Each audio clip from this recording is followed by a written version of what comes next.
So, according to the great Dr. Michael Newton, for about the last 30 years, the spirit world has been easing up on the restrictions here in the physical world and allowing us to access more of the spiritual world through some of these alternative methods that used to be off limits to us.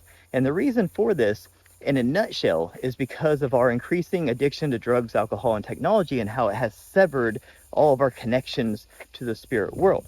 Now, if you don't know, Dr. Michael Newton is a PhD psychologist. He's a master hypnotist, amazing guy. He wrote 2 books that will change your life, Journey of Souls and Destiny of Souls. And at the end of Destiny of Souls, at the end of his decades of doing this and regressing people, his specialty, he developed a special technique to regress people to that period in between lives. So after you die and you go into the spirit world and you meet with the Council of Elders, you go to the Hall of Destiny, you meet with your guides and you plan out your next incarnation and you spend some R&R with your soul cluster, all that fun stuff you do in the spirit world. And then you come back in next incarnation. His focus was that bridge, the in-between lives. And he spent decades and thousands of people regressed to this period and he analyzed it all. And at the end of his last book, his conclusion was that the connection that we're supposed to have in between the spirit world and the physical world has been severed for most people.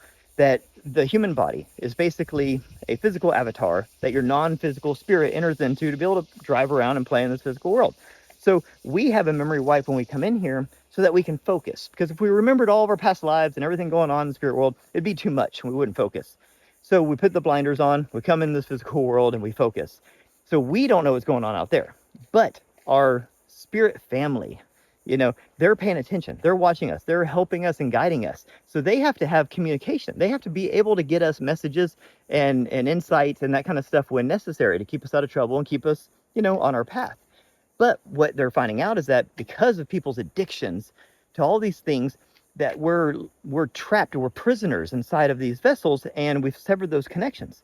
So our spirit family can't get those messages through. So back in the day, before, like all of these toxic things were just everywhere and so prevalent and shoved in our faces, and before all the technology and all this stuff, people used to spend so much more time in quietness and peace and reflection, staring at fires, staring at the sky. When you lay down to go to bed at night, it'd be totally quiet. When you go outside, it'd be totally quiet. And they spent so much more time in thought, and that's when you connect, right? Like meditation. So they were just naturally in this state a lot. So the spirit world didn't really have to worry about it. When they needed to get a message through, they could. But now things have changed. Now they're getting really frustrated. And say they need to get a message through to you, or they need to guide you somewhere or intervene somehow, it's like they're calling and no one's picking up the phone. See what I'm saying? So they're like, uh-oh, we need to make some changes here. So they can't really come in and just change the whole physical world without doing a whole reset, and we really don't want that to happen. So what they're doing is they're easing up on some of the restrictions and some of these things that used to kind of be seen as off limits, like some of the things that the mystical, societies and the secret societies used to do, some of these techniques that used to be like, hey, we don't want y'all hacking the system. We don't want y'all doing this stuff. You're supposed to be focusing.